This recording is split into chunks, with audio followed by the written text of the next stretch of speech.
League of Legends. Back when Riot Games was an actual small indie company, League of Legends has been one of the biggest games in the world for almost a decade plus now. The one thing I realized after talking to my friends is that everyone started their League journey at a different time, and I know someone who started as early as Season 1. It's me.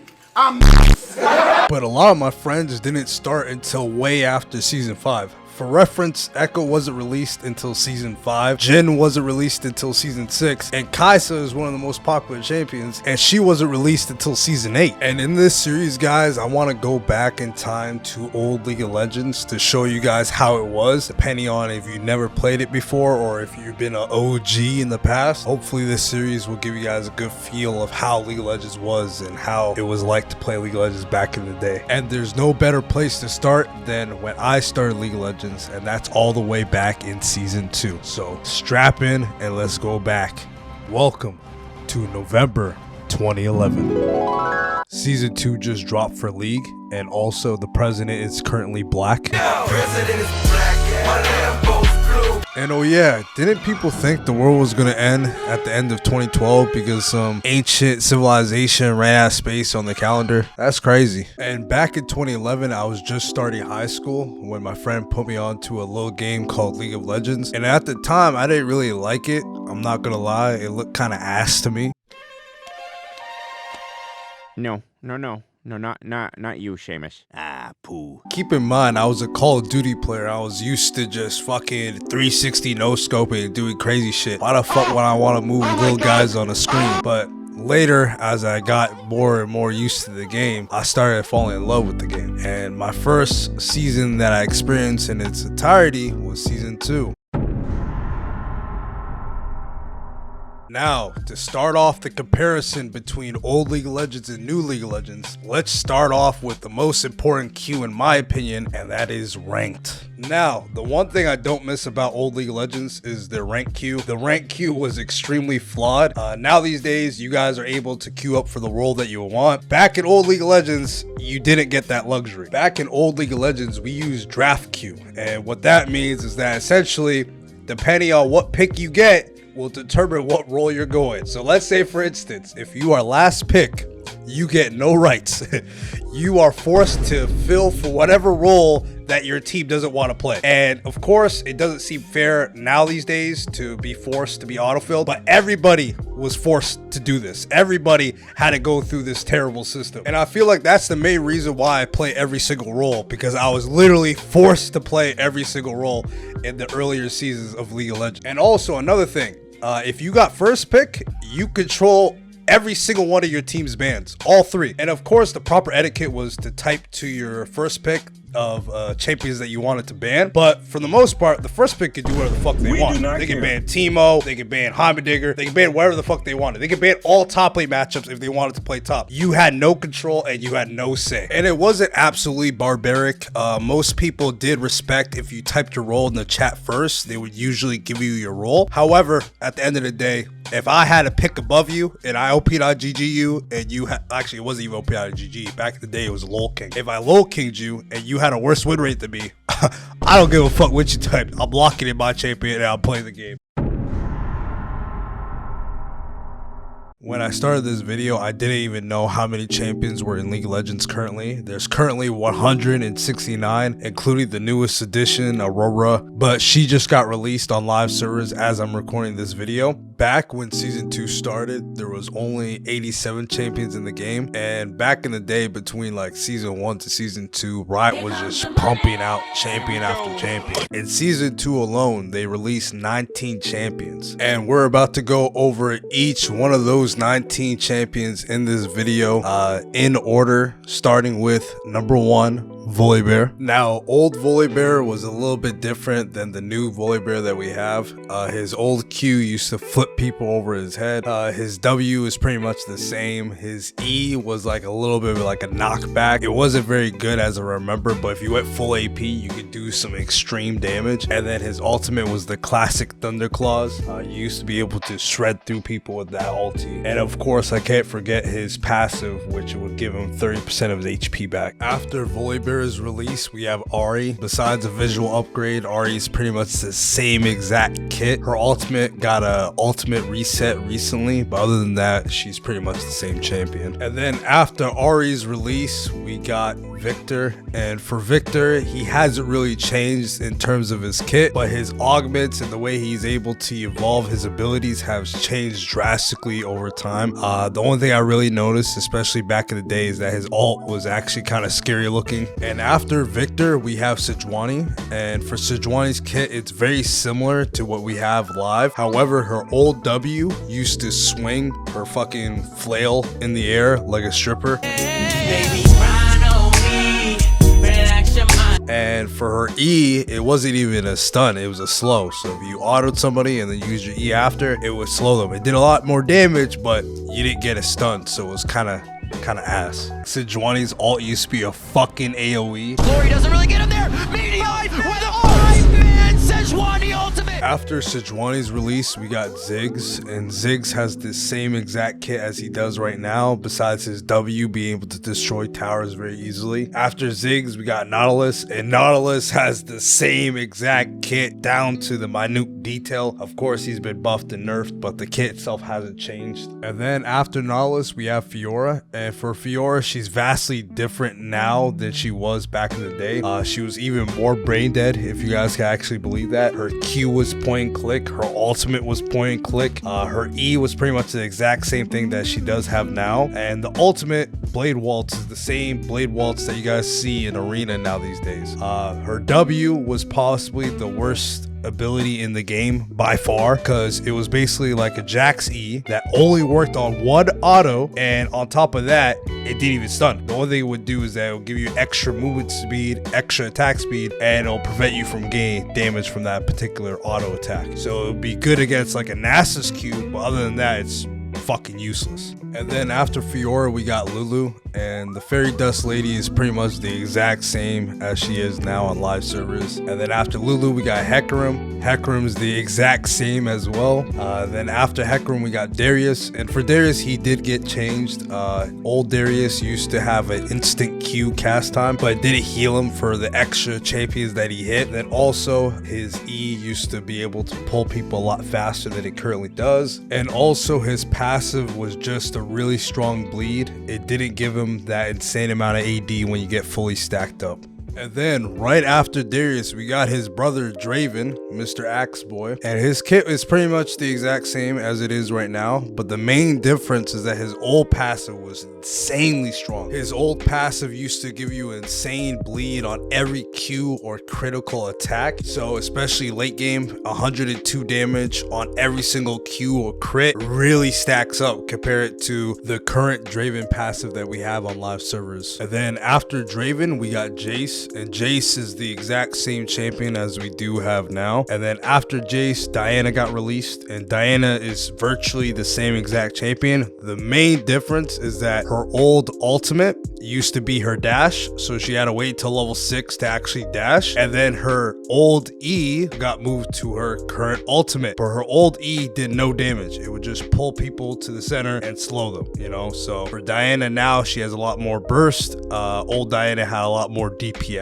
And then after Diana's release, we got Rengar, and the funniest thing with Rengar is that he got reworked twice. So basically, old Rengar is very similar to current day Rengar, but he also got reworked before where his Q was AoE. Yeah, that was really weird, but old Rengar and current Rengar are pretty much the same. And then after Rengar, Riot Games was on one hell of a streak because they released Syndra. She's really good at handling black balls. I wish she would handle my black balls, but yeah, she's pretty much the exact same. And then after Syndra, we have Kha'Zix, who hasn't changed since season 2, and he's a very popular, well-designed champion. And then we have another bug right after, which is Elise, and Elise hasn't really been changed at all. And then for the very last champion, right before season 3, was Zed. And for Zed being one of the most popular champions now these days, it's hard to believe that he wasn't released until near the end of season 2. And for Zed, he is the exact exact same kit. The only difference I would say is that his ultimate used to be able to be QSS, but it wasn't very optimal because it was a magic resist item. And those are the 19 champions that got released in season 2. And for season 2, if you guys collect all the 19 champions, only 7 of them have been reworked or changed in a major way, and then the other 12 haven't been changed practically at all, which is not bad for champions that got released about 12 to 13 years ago. Let's explain the other game modes that we had back in old League of Legends. Starting off, of course, we had Summoner's Rift for normals as well as ranked. However, you guys should notice that we don't have a dedicated mode for ARAM. You guys had to create a custom lobby with your friends or other people to join. And also, we didn't even have the map for ARAM at the time, so we used Summoner's Rift, and we would just hope that people followed the rules and stay mid. Sometimes people would troll. Go crazy! Go stupid! And for game modes that we actually had, we had Twisted Treeline, which was a 3v3 mode, and it got removed in late season 9 at the end of 2019. And I felt really bad when it got removed because this was the first game mode I ever played, and I actually grinded to level 30 using Twisted Treeline because I didn't like Summoner's Rift. I felt like the games were too long. Twisted Treeline was perfect because I didn't have to worry about 5 other people. The only thing I had to worry about was my 2 teammates and the enemy team. And lastly, back in the day, we had Dominion. And this is a game mode a lot of people weren't here for. And I'm not gonna lie, it wasn't very popular, but god damn it, it was a lot of fun. I swear to God, it was fast, it was fun. Dominion's pretty fun. It's fast, it's fun. What do you think about Dominion?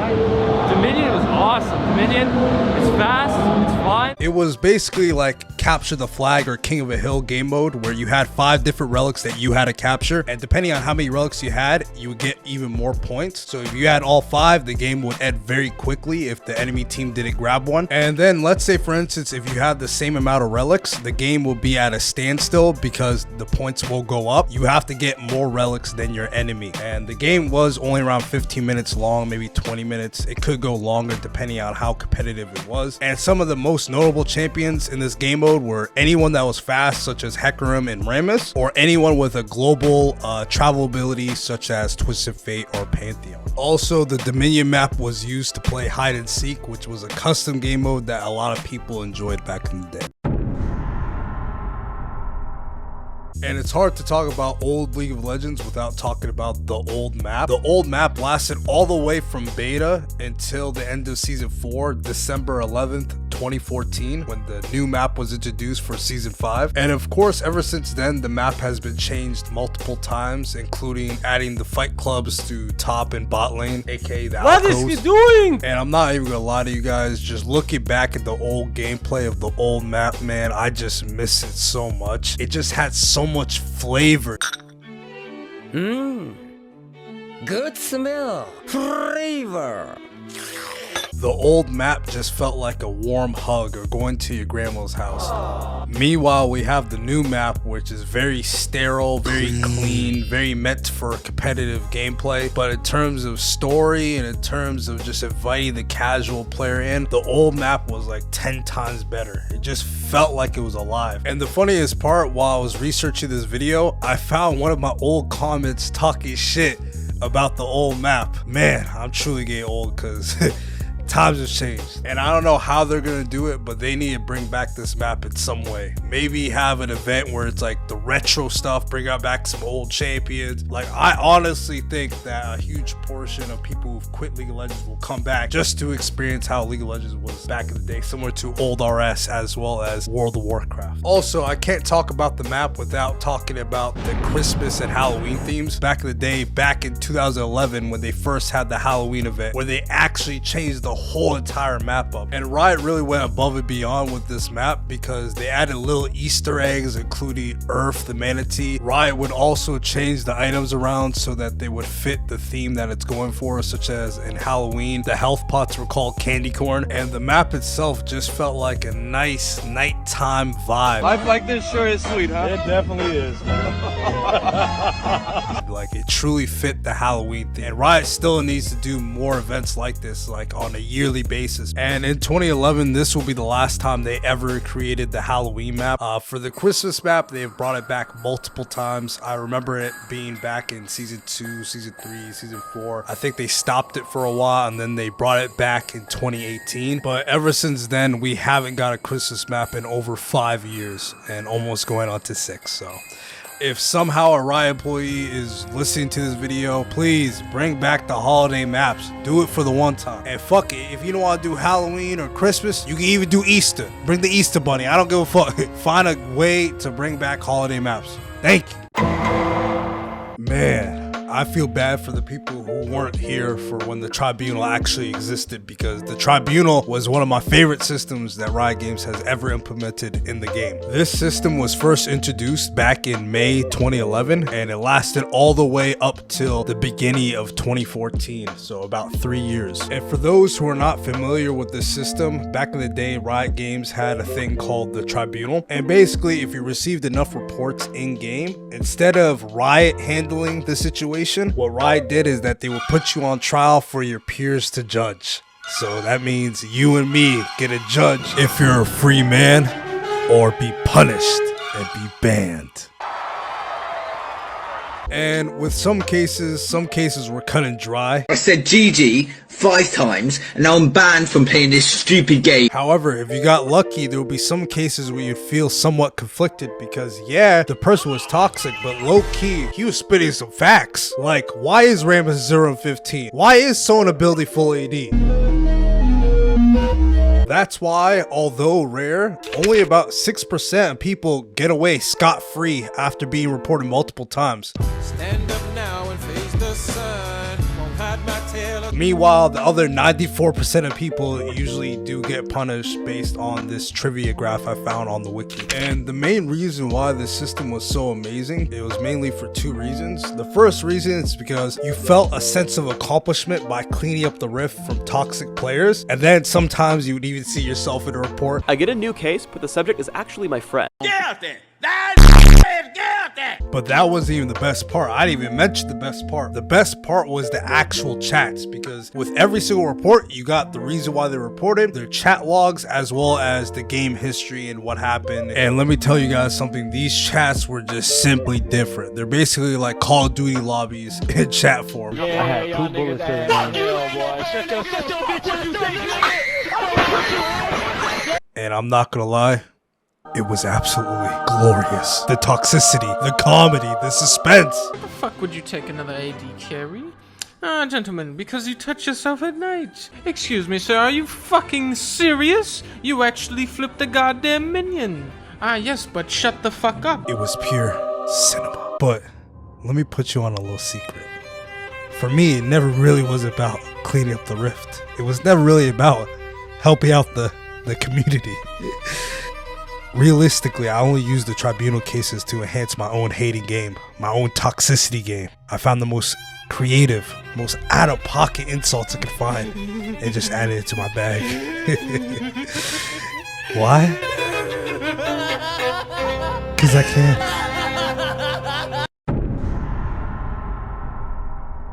And for the old rune system, it was basically one stats page that you can fill up with whatever rune that you would want. And for each individual rune, it gives you a specific stat, and you could choose whatever stat that you want. And I really do mean any stat. They even had energy regeneration stat rune, so that if you're playing Lee Sin or Kennen, you get your energy even faster. And for this rune system, there was 4 different types of runes you can get. The first one was red marks. The second one was yellow seals. The third one was blue glyphs. And the last one was brown quint. Also, keep in mind you can get any stat with any one of these rune types. However, it will be less effective depending on if you deviate away from Riot's vision of what runes you should get. So let's say, for instance, the marks were mostly meant for offensive runes. Seals were mostly meant for defense, such as HP and armor. Glyphs was an assortment of different magic runes, such as magic resist, energy, restore, etc. And then quints were really great for anything. Also, if you're a real OG,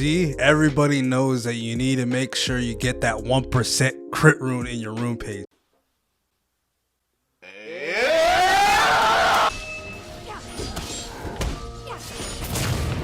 crit him. I crit him. That's ridiculous. Just one. You don't need 2, 3, 4.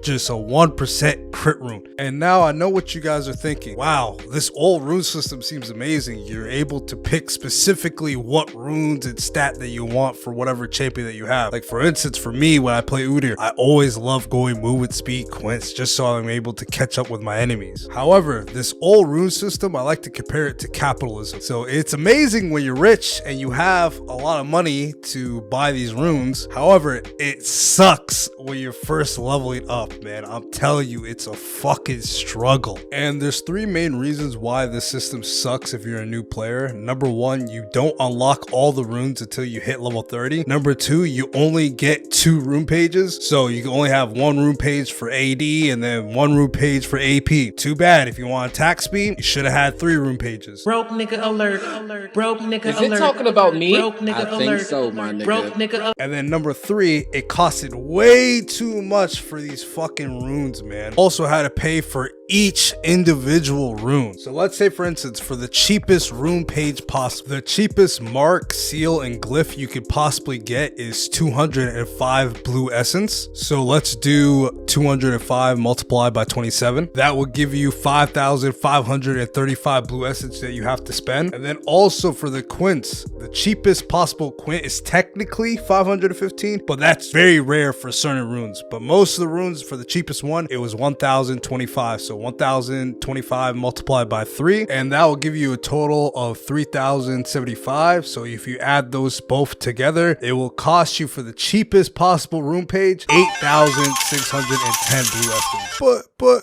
what about buying champions? I'm not gonna lie, bruh, that sounds like a you problem. Brokey.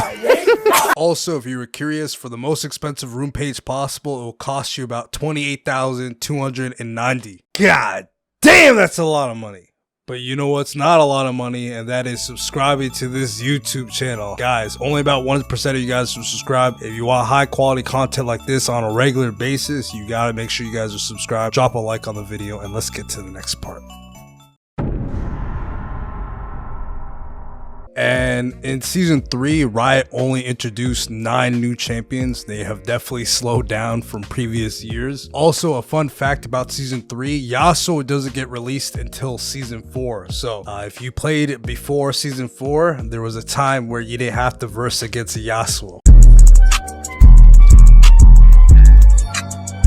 And the most hated champion was Teemo. But enough of Teemo and Yasuo. Let's get into the 9 champions that got released in season 3. Okay, starting off this list, we got Nami. And for Nami, she was the first champion released in season 3 on December 2012. And she is basically the same champion, a couple of quality of life changes, including her E working on abilities instead of just auto attacks. And then later on in the same month, we got Vi. And for Vi, she is pretty much the same exact champion. She of course had a couple buffs and nerfs, but her actual kit is pretty much the same. And then after Vi, we got Thresh, and Thresh has one of the best kits of all time. It was like one of the first supports that were mechanically intensive, and back in the day there weren't that many flashy supports. So when Thresh got introduced, a lot of people started playing support, and then they even released better supports later on. Supports like Bard or Rakan weren't in the game back in season 3. And besides quality of life updates to his various abilities, he is pretty much the same exact kit. And then after Thresh in March, we got Quinn. And back in the day, Quinn wasn't just Quinn, it was Quinn and Valor, because Valor used to be a big part of her kit. And you guys might be wondering who the fuck Valor is. Yo, who the fuck is this nigga? You know that bird that's on her shoulder? Yeah, that's Valor. And back in the day, he used to get down. Now these days, you only use him when you ulti, but back in the day, he had his own entire kit. And for Quinn and Valor, they were similar to like Nidalee and Jace, where you're able to transform with your ultimate, but you don't get your ultimate until level 6. However, when you do transform, you are able to turn into Valor, and you get a brand new set of abilities. So when she ultis, she turns into Valor, and for her new Q, instead of it being a skill shot, becomes a close range AoE blind to anyone that's nearby you. Also, keep in mind, when you do turn into Valor form, you become become a melee. Also for her W, mark attack speed when you hit a mark. Instead of it being a mark, it automatically applies an attack speed bonus when you're in Valor form, so you attack a lot faster when you're ulted. And then for Valor's E, it becomes a dash where you dash to the opponent and slows them, and instead of you kicking back, you just stay on top of them. And then either if the duration runs out or if you press ultimate again, then you get your normal ulti where it does the AoE damage. And I'm not gonna lie, I like this version of Quinn. To be honest, it gave her like a nice identity where you're able to poke out in lane, and then if you want to go for the kill, you turn to Valor, and then you just become a real eater. And then after Quinn, we got Zac, and for Zac, he's a very interesting one because he's similar to Rengar because his ultimate got reworked and then it got reverted back to his original ultimate. So his old ultimate is the same as his current ultimate. And I'm not gonna lie, I actually liked his old rework ultimate. He used to just pick up everyone in a small area, and then you would slap them back down in a short distance. And with this old ultimate, it created a lot of opportunities for you to wombo combo. Also, it's important to note his old Q used to be vastly different to his current Q. During the same rework, they gave him his current Q that they have now, being able to slap people's heads together. But his old Q used to just be a slow. It was just a skill shot slow, and it wasn't that good because you weren't able to wombo with the rest of your kit. And if you want to know more about the rework Zac, I do have a YouTube video and a montage about it, so check the description down below. You should see a link. And then after Zac, we got Lissandra, and for Lissandra, the only main difference is that her old passive used to be absolute dookie. The only thing old Lissandra passive did was give you mana back on one ability if you used it, and the cooldown will lower if you stun or slow people, but it was a really useless ability. The only time it was actually useful was during the laning phase so that you won't run out of mana so quickly. I much prefer her new passive where you just bring the people back from the dead to be your little soldiers and kill. Then after Lissandra, we got one of my favorite champions of all time, Aatrox. And man, old Aatrox was nothing like new Aatrox. Other than being a world destroyer and just being able to kill everyone, old Aatrox was vastly different. Let's start with his old passive. His old passive used to be called Bloodwell, and essentially what it used to do is that anytime you use an ability, you would lose HP. However, it would fill up the bar, and the more the bar is filled, the more attack speed you would get. And also, did I also forget to mention, it used to revive you? Also, unlike Anivia's and Zac's passive, when you revive, you're able to actually move yourself away. So if you're trying to hide from the enemy, you can hide real quick in the bush and then revive. His old Q used to be a dash where he's able to knock up everybody in a small target location. And for his W, it was his bread and butter. It was the main reason why I like this old Aatrox. You were able to choose between either getting lifesteal or losing a bit of HP to do even more damage. So you had to really choose. If you're low on HP, make sure you toggle it to lifesteal. However, if you want to do even more damage, you're able to lose some of your own HP just to do more damage to the enemy. I really like this ability. It was a really nice concept. And especially because it was a toggle, there was 0-second cooldown. So you could just switch it on and off in the middle of a team fight. And then his old E used to be a nice AoE slow, and it would help you get away and catch up to your enemies. And then for his old ultimate, it used to be an insane attack speed steroid. On top of that, it'll give him extra attack range. And for this ultimate, in combination with his W, he just becomes an absolute monster. He was really hard to take down, and then on top of that, he was doing 1,000 damage to you. And in my opinion, I do prefer the new Aatrox that we have now. It just feels a lot nicer to play. But the old Aatrox, I don't know how they could do it. They need to bring back that W. That shit was straight gas. And then after Aatrox, we got Lucian. And for Lucian, he has pretty much the same exact kit. However, if you're an old head like me, you guys will remember Lucian back in season 4. Lucian's old E used to cost 0 mana. It also used to remove all slows. So if you got Nasus with her, you could just cleanse it off by dashing away. And then on top of that, what they added was every time you auto enemy champion with your passive, it'll give you 2 seconds off your E. So practically you were just Eing after every auto. E auto twice. E auto twice. You're never gonna catch me. It was absolutely broken, and I remember abusing that shit back in season 4 when I was in gold. And then lastly, we got Jinx. And for Jinx, she does have pretty much the same exact kit. There are a couple of quality of life changes that they gave to Jinx, especially on her passive. After you get 1 or 2 kills, you just become a pentakilling monster because your attack speed go. Say hello to my little friend. So if you calculate all the 9 champions that got released in season 3, you guys will see only 4 of them haven't changed really at all since release. And then we have 3 champions who have been changed in a major way or have been reworked. And lastly, we only have 2 champions who've been changed in a slight way, either removing an ability or adding a new one in.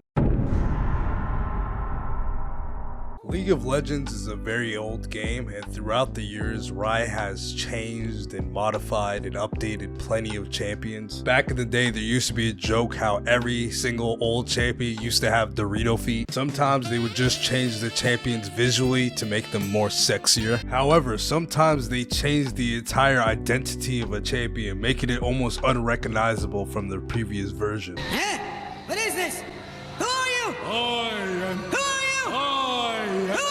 And in this part of the video, I want to talk about some old League of Legends champions before they were reworked. And of course, I can't go over every single old League of Legends champion that used to exist, so make sure you drop a comment down below on which ones you guys want to see in part 4. But for this part, I'm only going to be covering 3 of them. And starting off with the first one of the most unpopular champions before he got his rework, and that would be Galio, the Sentinel of Sorrow. And for old Galio, his entire game fantasy was just being a beefy ass tank mage, and more specifically a counter to other mages that built AP, mainly for the fact that old Galio's passive used to convert 50% of his magic resist into AP. So the more magic resist he built, the more damage you would be able to deal. The closest thing to this would be Vlad's passive that converts his AP to HP. However, it doesn't work vice versa. His old Q, he used to spit on his enemies, dealing a large amount of damage in a small AoE, as well as slowing enemies that got hit. His old W used to give him a shield that would give him massive amount of resistances. He was able to give this shield to his allies as well. Anytime somebody would hit the shield, he would heal for a flat amount of HP. And for Galio's old E, it used to be similar to Hway's movement speed path. He actually creates a path of movement speed for him and his allies, and he would also damage for anyone that got initially hit by the path. And lastly, for Galio's old ultimate, his old ultimate was one of the best parts of his old kit. His old ultimate was called Idol of Durin. He would channel in a short area, taunting everyone that's nearby, giving him a huge amount of damage reduction, and then after those 2.5 seconds, he would absolutely explode on everyone,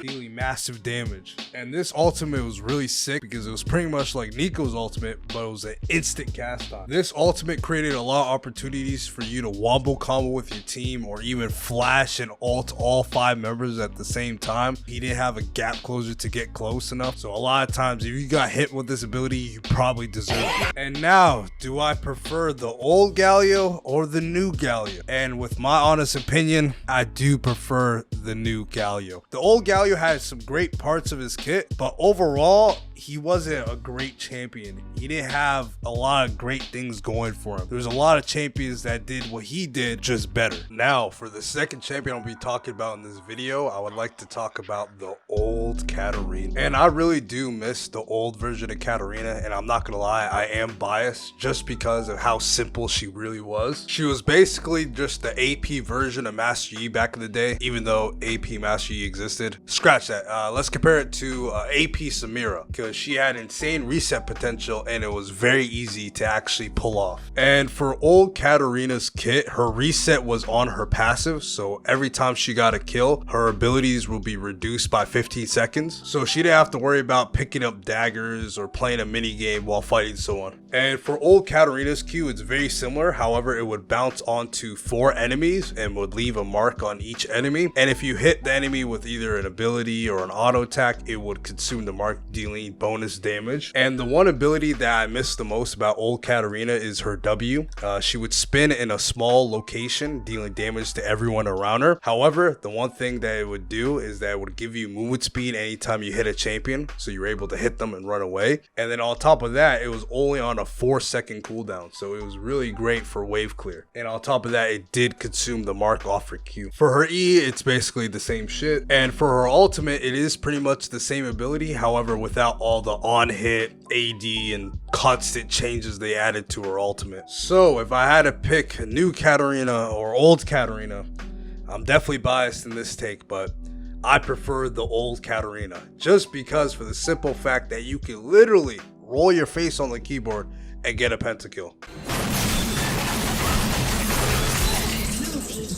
And now for this next champion, I don't believe this one's going to be a hot take, especially if you played back in the day. This was one of the most popular champions back in old League of Legends and has been changed completely to where he's almost unrecognizable. If you played before Season 6, you would remember the old Graves. Do you remember when old Graves used to be a true ADC? Now these days he's a ranged jungle assassin, but before he got reworked, he used to be a short range ADC with an insane amount of burst, tankiness, and mobility. The closest thing I could compare old Graves to is if Lucian, instead of having a switch, would have a fucking shotgun. You right-handed or left-handed? You can do both. You're ambidextrous. That's why I like shotguns. I'm more of a shotgun specialist because I need both in my hands. Oh, it's on now! Oh, yeah! And was way tankier and dealt way more burst damage up close. That would be the closest thing to old Graves. The main reason why he was a really good ADC is because he didn't have that bullshit reloading mechanic, and on top of that, his auto attacks were just normal auto attacks, so you would be able to shoot people through minions. And for Graves' old Q, he would fire 3 shots in a cone in front of him, dealing massive amounts of damage, and if you got hit with all 3 bullets, it would deal bonus damage for every extra bullet you got hit with. So for this ability, you want to get really up close to the enemy and try to hit them with all 3 bullets. And for Graves' old W is essentially the same ability. The only main difference is that his old W used to slow continuously. So if you were still in the smoke screen, you would be slowed. And then on top of that, the vision denial was more extreme. You weren't able to see anyone outside of the circle. And for Graves' E, it was his dash, so pretty much the same dash that he has today. The only difference is that the dash will give you 70% attack speed at max level for 4 seconds. And the best part about his E is that every time that you auto, you get 1 second off your E cooldown. So you're essentially able to dash in,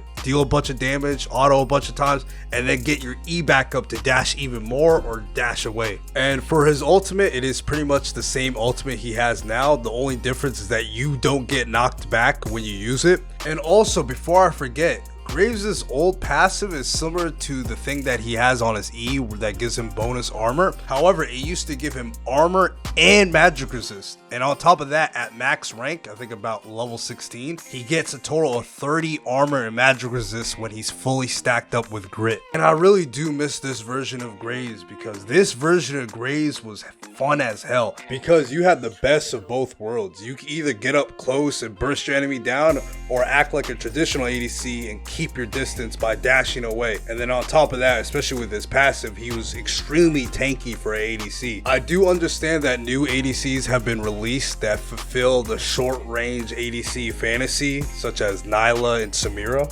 And I'm not gonna lie, I would throw both those motherfuckers off a cliff if it meant reviving old Graves again. And also, if there's any Riot employees watching this video, bring back his cigar. The fuck you guys doing? And before I forget, shout out Mafia Graves, man, that nigga nice. And with the score of 2-1 favoring the old champions win this part of the video. Thinking about all the systems that have existed in League of Legends history, I feel like the item system has been changed the most out of any system, and I feel like it's not even close. So many of the past items have been changed, removed, added, or altered in many ways throughout the countless seasons. So in this segment, I want to talk about some of the old League of Legends items that used to exist in the past. From the good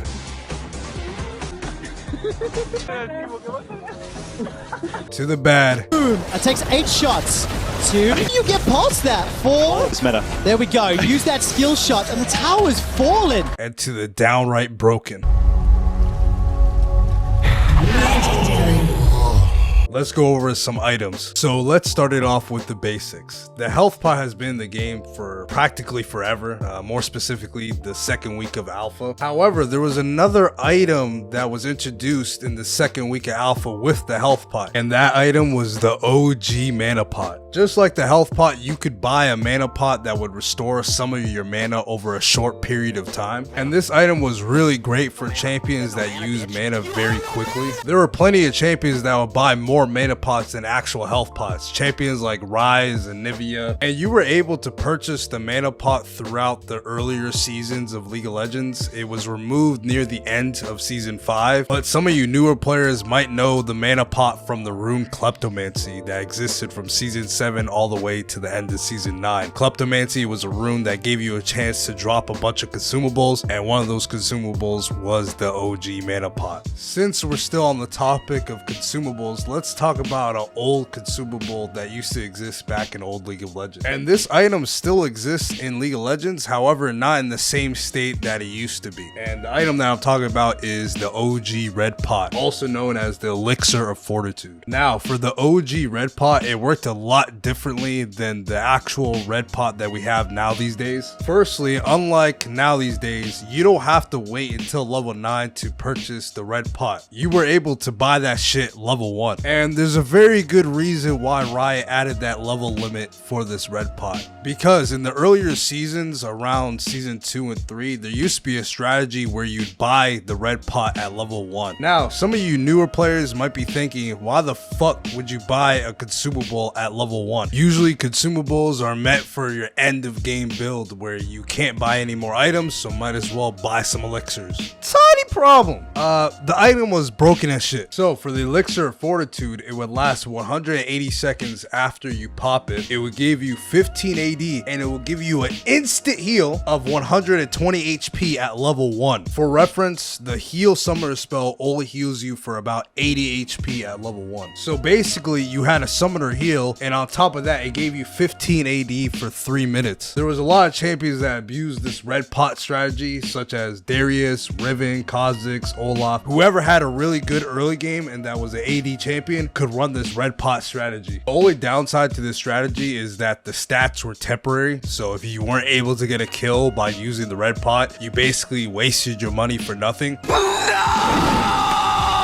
However, especially with how much strength you were able to get in the early game, you could pretty much dictate the entire early game for your laner. So that you could deny them CS, you could beat their ass, you could just hold on to the pot. It was a really strong strategy, so I understand why they removed it from the game. And now, for the last item I will be talking about today, ZZRot Portal. And this item is one of my personal favorite items of all time. This item was introduced in Season 5, and it would give you a bunch of magic resist and armor, but the most important part was the actual summoning of the void portal. You could place this void portal anywhere, and pretty much what would happen is that every few seconds a void spawn will come out of that portal and run to the nearest tower. And if you were an avid gates breacher like me, this was one of the most perfect CG items you could have. With this item, you could put the enemy into some sticky situations because A, you can either use it on a lane that you're currently sieging to apply even more pressure, or B, what you could also do is place it in a different lane so you can push 2 lanes at once. And another strategy you could do is placing a ZZRot Portal as almost a bait, just so that you could trap the enemies and kill them when they try to kill your ZZRot Portal. It was one of those fun, unique items that created another layer to the game. And unlike Banner of Command, it was never really a broken item that would just help you win the game. It was just a fun, balanced item that gave you another way of playing League. Unfortunately, at the end of Season 9, they removed the ZZRot Portal for good. However, they kept the concept of the ZZRot Portal by now introducing the Void Grubs, and when you kill the Void Grubs, you pretty much get the equivalent of the Void Spawns. It's not the same, but shit, I guess it'll work. Hashtag bring back ZZRot. At least it's in TFT. If we want to talk about old League of Legends game modes, we have to go back.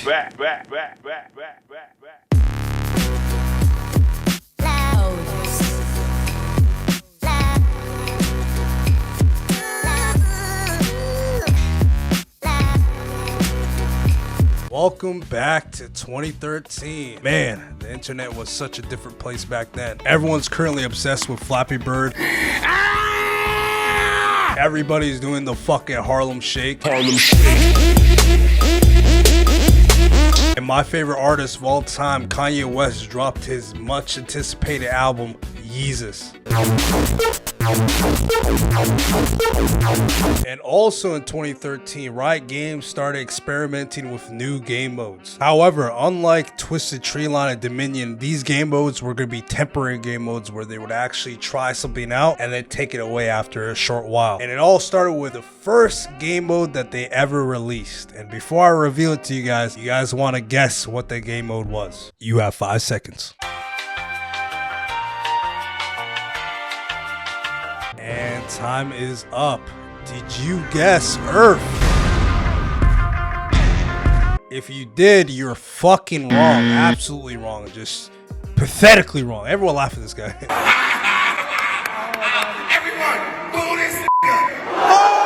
And a lot of you guys will be familiar with this game mode because this game mode has returned multiple times throughout the years, including as recently as this season in season 14. And One for All is a game mode where your entire team is playing the same exact champion. And during the champion select screen, you guys will all get one vote on which champion that your team should play. Usually people vote for the main champion as well as fun champions that have fun interactions between each other. However, unlike democracy, maybe not everyone deserves a vote because you get stuck in situations like your friend locking in Yumi, and then now we have 5 Yumis against 5 Malphites. And you don't have to be a league expert to understand what happened to us. Rock solid.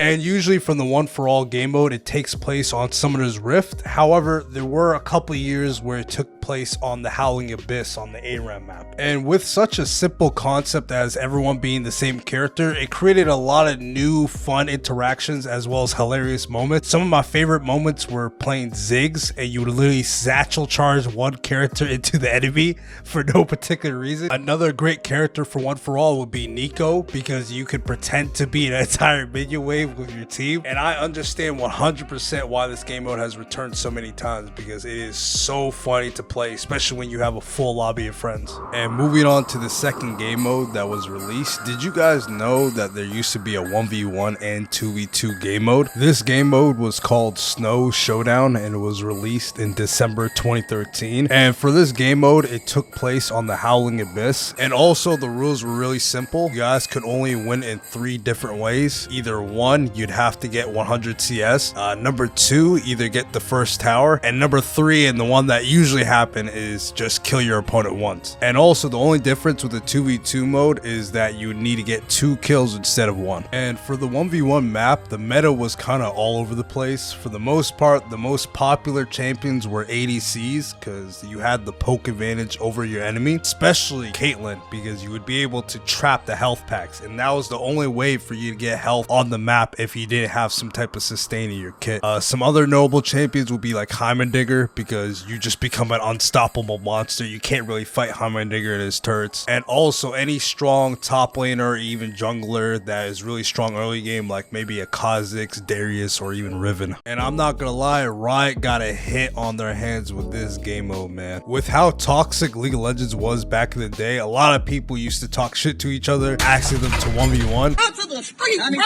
I will beat your motherfucking ass.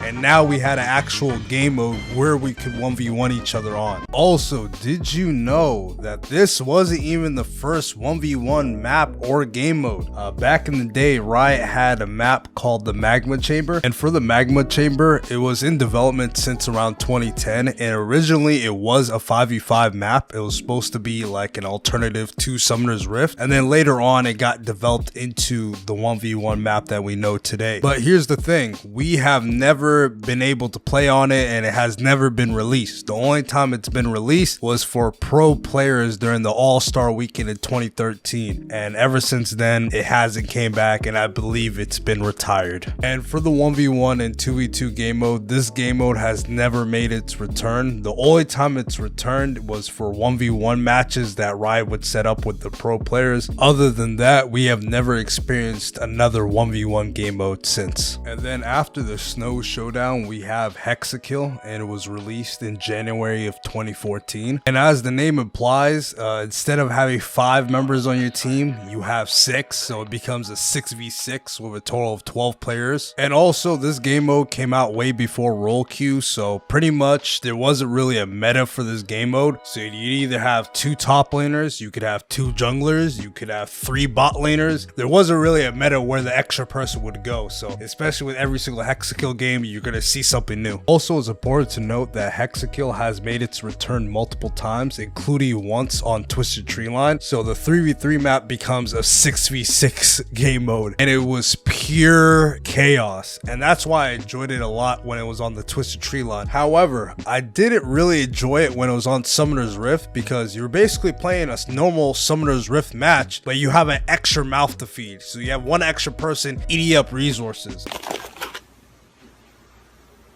Yo, come on, man. I can't have shit in this house. And to be honest, it didn't feel fun. It just felt like you gotta worry about one extra mentally unstable individual on your team. And the last time we saw Hexakill was back in 2015. And then after Hexakill, we got arguably the most popular game mode that Riot has ever produced. It is, in fact, Earth. Earth was released back on April Fool's Day of 2014, and originally this game mode was only supposed to be a joke, but little did Riot know they just released Peak. Back when Earth originally got released, man, I remember playing that shit every fucking day. It was basically like normal League of Legends if you were on crack, and if the crack was also on what the dog crack. doing? Yeah, it was a little bit crazy. And as most of you guys know, in Earth you get more attack speed, infinite mana energy, low ass cooldowns, everything is turned to a fucking 11. And this game mode was absolutely glorious, because especially in this game mode, you can just turn off your brain and spam abilities. You don't give a fuck about dying, you don't give a fuck about mazes, you don't even give a fuck about Baron. You were just trying to kill.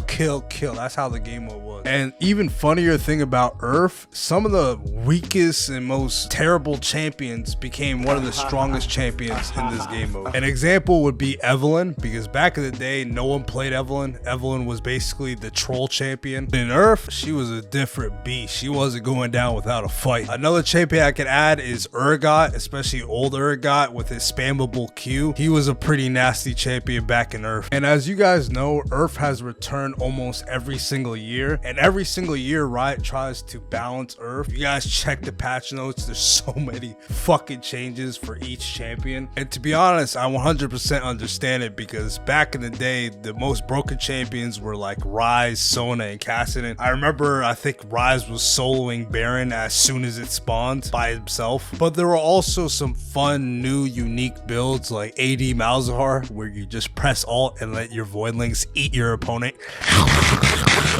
Then after Earth, one of the most underrated game modes dropped, and that would be Doombots. But do you know what's scarier than the Doombots themselves? And it's the fact that only about 2% of you guys are subscribed to this YouTube channel. It takes a long time to make high quality content like this, so if you want to make sure that you don't miss a single video, subscribe to this YouTube channel, drop a like so that this video gets shared to other people, and let's continue with the motherfucking video. And for Doombots, it was released back in July 2014, and before Swarm, before Odyssey, this was technically the first PvE game mode that was ever released, other than co-op versus AI. However, unlike co-op versus AI, this wasn't your regular bots. These were Doombots. And for the Doombots, they had some of the most broken abilities beyond belief. Depending on the champion, you were able to throw multiple skill shots at every single direction. This makes it near impossible to actually get close to them or even 1v1 them. And what makes it even worse is that they would gain extra abilities from other characters. Like for instance, if an enemy champion's in a bush, a random Garen might spawn out of nowhere and start spinning on you if you got close. On top of that, they would gain abilities like a Nivea passive where you can't even kill them. And during the original run of Doombots, there were only 5 levels, 1 through 5, 1 being the easiest and 5 being MF Doom. However, at the end of the day, they were still just bots, so there were easy ways of you cheesing them because the AI was kind of stupid. Like for instance, anytime dragon spawns, they would teleport there after 1 minute. So even if you're at their nexus, they're still gonna go for dragon. Hold up, we gotta double check if that's actually AI, because that sounds exactly like my ranked teammates. Also, it's important to note that this game mode has only made its return twice, once back in 2015 and as recently as 2016 during the Lil Devil Teemo event. And during the Lil Devil Teemo event, they changed things up a little bit. Instead of having 5 levels, they had 1 through 100. And also, instead of getting the enemy nexus, you would have to wait and survive until the big Teemo spawns in. And after the big Teemo spawns in, you have to kill the Teemo to win the game. But if the Teemo marches down your nexus and gets the nexus, you lose. Now, for the last game mode to be released in Season 4, we have Ascension. And for Ascension, it was released back in September 2014. And Ascension was the first game mode to be played on a different map other than Summoner's Rift. It was played on the glorious map of Dominion. And in Ascension, you basically get thrown into a sandstorm. Did someone say sandstorm? And unlike Dominion, you can't walk into the actual map. You're gonna have to teleport using the 3 possible teleport pads across the map. And for the one at the very top, it's shared with the enemy. So if you both spawn up there, it just becomes a mini fight club. And the main gimmick with this map is that there's gonna be a big ass ZZRot that spawns in the middle of the map. And whoever gets the killing blow on that ZZRot becomes ascended. And when you're ascended, man, you just become a beast. Fuck you looking at?